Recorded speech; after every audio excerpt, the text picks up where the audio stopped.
నమస్తే.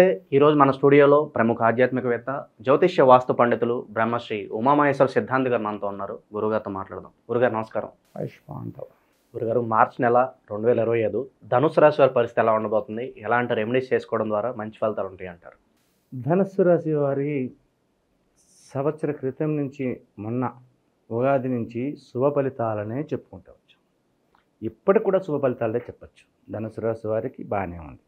కానీ రేపు 29వ తారీఖు నాడు షష్టగ్రహ కూటమి మీనరాశిలో రాబోతుంది. ఈ షష్టగ్రహ కూటమి వలన అనేక రకములైన ఇబ్బందులకు గురయ్యే పరిస్థితి వస్తుంది. ధనుసు రాశి వారికి షష్టగ్రహ కూటమి ఎప్పుడు ఏర్పడింది? 1857వ సంవత్సరము మార్చి 10వ తారీఖు నాడు ఏర్పడింది.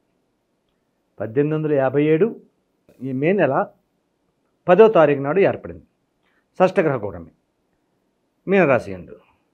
అలాగే 1945లోని షష్టగ్రహ కూటమి ఏర్పడింది. ఎక్కడ ఏర్పడింది? ధనుసు రాశిలో ఏర్పడింది. 1945లోని ధనుసు రాశికి నార్త్ కొరియా, ఇండియాకి ప్రపంచ యుద్ధం వచ్చింది, రెండవ ప్రపంచ యుద్ధం. 1857లో ప్రపంచ యుద్ధం వచ్చింది. అలాగే ఇప్పుడు మరలా అంటే 1945లోకి 1857కి మధ్య 88 సంవత్సరాలు ఉంది. మరల ఇప్పుడు మార్చి 29వ తారీఖు 80 సంవత్సరాలు. 1945 నుంచి 80 సంవత్సరాలు. ఈ 80 సంవత్సరాలలో మళ్ళా మీనరాశి యందు విధానం వచ్చింది. అయితే కోదండ మీనర్యోరు మంత్రి, మీనరాశికి ధనుసు రాశికి అధిపతి గురువు ఎక్కడున్నాడు? శత్రుస్థానంలో ఉన్నాడు. ఏ స్థానంలో ఉన్నాడు అంటే షష్టమ స్థానం. షష్టమ స్థానం అనగా శత్రుస్థానమైంది. అలాగే వృషభ రాశి కూడా శత్రుస్థానమైంది గురుడికి. అంటే ప్రపంచ యుద్ధం రావడానికి అవకాశం ఉన్నది అని తెలియపరుస్తుంది. అంటే ప్రపంచ యుద్ధం వస్తే మన యొక్క ప్రధాని గారు ఏదైనా మామూలుగా అమాయకుడా కూర్చోడానికి, అందకు మించి ఉద్వేగంగా ఉండి దానికి తగ్గంత విధానాలు ఆలోచించగలిగితే పరమ మేధావైన దానివల్ల వచ్చే ఇబ్బంది ఏమీ లేదు. కానీ ఈ యొక్క ధనుర్మీన రాశుల వారికి మాత్రం కొన్ని ఇబ్బందులని ఇది కల్పిస్తుంది. ధనుర్మీన రాశులకి ఇబ్బంది కలిగిస్తుంది. దేశ ప్రధాని మోడీ గారు ఉన్నంత వరకు ఎన్ని యుద్ధాలు వచ్చినా ఏం జరగవు. ఆయన అన్నింటినీ జయించగల శక్తి సామర్థ్యాలు కలిగి ఉన్నటువంటి మహనీయుడైన మహామేధావి, కష్టాలని నష్టాలని చవిచూసి ఈ రోజునాడు ప్రధాని అయ్యాడని. కాబట్టి దాని గురించి మనం ఇప్పుడు అనుకుంటున్నాం, ఆయన ఎప్పుడూ ఆలోచించి ఉండొచ్చు ఏమో. మేధావుల యొక్క విధానాలు అలాగే ఉంటాయి. అయితే ధనుర్రాశి వారికి ఈ యొక్క షష్టగ్రహ కూటమి వలన ఎప్పుడో 29, ఇంకా లేదు, టైం రాలేదు. కానీ ఇప్పటి నుంచి వీళ్ళు జాగరూకతనే వహించుకోవాలి.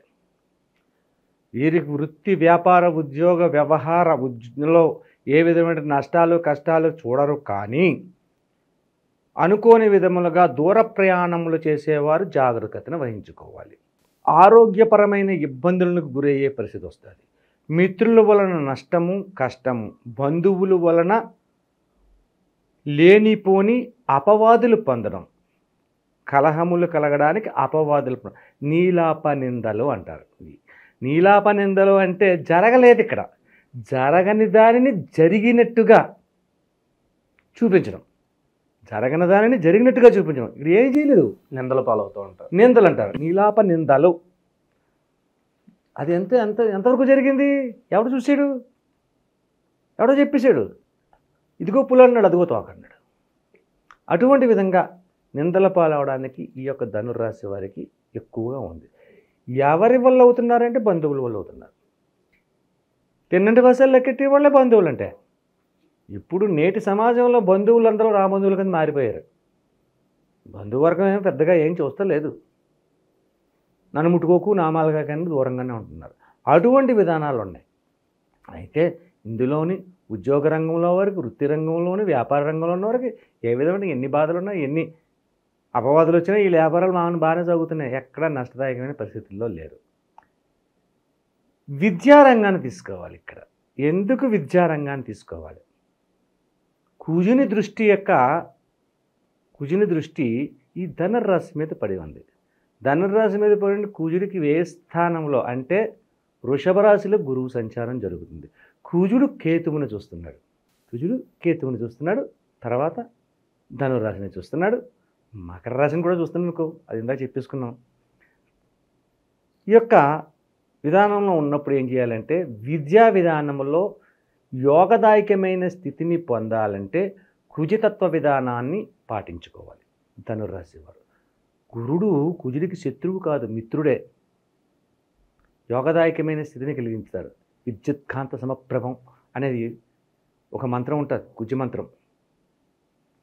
ఆ మంత్రాన్ని జపించుకుంటా కుజునికి కొద్దిగా ఎవరికైనా ఒక మంగళవారం గురువారం కందులు దానం చేసుకుంటే అది యోగదాయకమైన పరిస్థితి వస్తుంది. విద్యావంతులు విద్య ఆధిక్యతను పొంది విదేశ గమనములకు పోయే విధానాన్ని సంప్రాప్తమవుతుంది. విదేశాలకి వెళ్ళాలి, విదేశాల్లో చదవాలి, విదేశాల్లో ఉద్యోగాలు చేయాలి. ఈ అన్నిటికీ కారణమైనటువంటి గురు పూజ రాహువులు కాబట్టి వీళ్ళని మనం ఆచరించాలి. ఆచరణ విధానంలో చేసుకుంటే విద్యారంగంలో ఉన్న వ్యక్తులు ఎవరైనా సరే యోగదాయకమైన స్థితిని పొందుతారు. ఇక 60 సంవత్సరముల వయసు దాటి వృద్ధాప్య విధానాల్లో ఉన్న వ్యక్తుల యొక్క విధానాలు ఏ రకంగా ఉంటుందన్నది ఈ రాశిలోనే మనం చూసుకోవాలి. రేపు 29వ తారీఖు వచ్చే లోపు, 29 కాదు 30వ తారీఖు నాడు ఉగాది వస్తుంది ప్రారంభం కాబట్టి 30వ తారీఖు వరకు కూడా ఈ యొక్క పెద్ద వయసు వారు మాత్రం అత్యంత జాగరూకతని వ్యవహారంగా తీసుకోవాలి. ఎట్టి పరిస్థితుల్లోనూ అజాగ్రత్త పడకూడదు. చిన్నదేనా వచ్చినా కూడా ఔషధ సేవలు చేయడము, వైద్యుల యొక్క సలహాలను పాటించడం అనేది చేయాలి. అటువంటి విధానం పెద్ద వయసు వారికి ఉంది. అలాగే గర్భిణీ స్త్రీలు ఉంటారు, చెప్పలేం, గర్భిణీ స్త్రీలు ఉంటారు. ఆ గర్భిణీ స్త్రీల యొక్క విధానాల్లో కూడా యోగదాయకమైన స్థితిని కలిగించాలంటే ఈ యొక్క కుజుని యొక్క సంప్రాప్తి కలగాలి అంటే కుజునికి ఈ యొక్క కందులు దానం చేయడము, లేకపోతే ఒక దోసెడు కందులను తీసుకుని వెళ్ళి జల సంప్రోక్షణ చేయడం, నదిలో వదిలిపెట్టడం, అటువంటి చెయ్యాలి. ఒక మంగళవారం ఒక గురువారం అలా చేస్తే చాలు. ఈ రకంగా చేస్తే ఈ ధనుర్రాశి వారికి యోగదాయకమైన పరిస్థితులు పొందుతారు. అలాగే శత్రు విధానాలు అంటే బంధువుల వలన వచ్చే నీలాప నిందలు కూడా ఈ యొక్క కందుల ద్వారా దోష నివారణ జరుగుతుంది. అలాగే ఈ యొక్క ధనుర్రాశి వారి కూడా కనకదుర్గాదేవి ఆలయాన్ని సందర్శించండి. లేదా మనకు దగ్గరలో హైదరాబాద్కు దగ్గరలో ఉన్న వరంగల్ మహాకాళి భద్రకాళి దేవి ఆలయాన్ని సందర్శించండి. లేదా సికింద్రాబాద్లో ఉజ్జయిని మహాకాళి ఆలయాన్ని సందర్శించండి.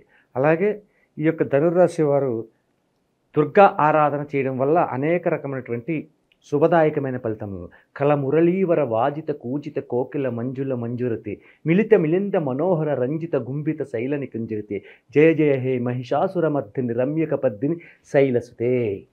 ఈ యొక్క స్తోత్రం చదవండి. పోనీ ఇందులోని మహిషాసురమర్దనలో మీకు వచ్చిన స్తోత్రం చదవండి. నాకు ఏదో నడుకు వచ్చిందని చెప్పేశాను, ఇది మహిషాసురమర్దనలోది. అలాగే ఏదో ఒక 4-5 శ్లోకాలు చదవండి. ఉదయాన్నే లేవండి, లేచిన తర్వాత అమ్మవారిని స్తుతించండి, ఆరావళి కుంకుమలు ధరించండి, వెళ్ళి శివాభిషేకాన్ని చేయించడమో శివుని దర్శనం చేసుకోవడం చేయండి, అమ్మవారిని దర్శనం చేయించండి. శుభ్రంగా మీకు ఓపిక ఉన్నంత మటుకి క్షీరాన్నం లేకపోతే చక్కెర పొంగలి నివేదన చేసి ఒక 100 మందికి అక్కర్లేదు, 4-5 ప్రసాదంగా స్వీకరించి అది కూడా మీరు తినండి, కొంచెం తీసుకోండి, మీ కుటుంబ సభ్యులకి ఇవ్వండి. సంతోషకరమైన విధానాన్ని ఆనందకరమైన జీవితాన్ని పొందడమే కాకుండా అష్టైశ్వర ఆయుర ఆరోగ్య ఐశ్వర్యాలు కూడా ఈ యొక్క రాశి వారికి సంప్రాప్తమవుతుందని చెప్పి మీకు చాలా సంతోషాన్ని తెలియవస్తుంది.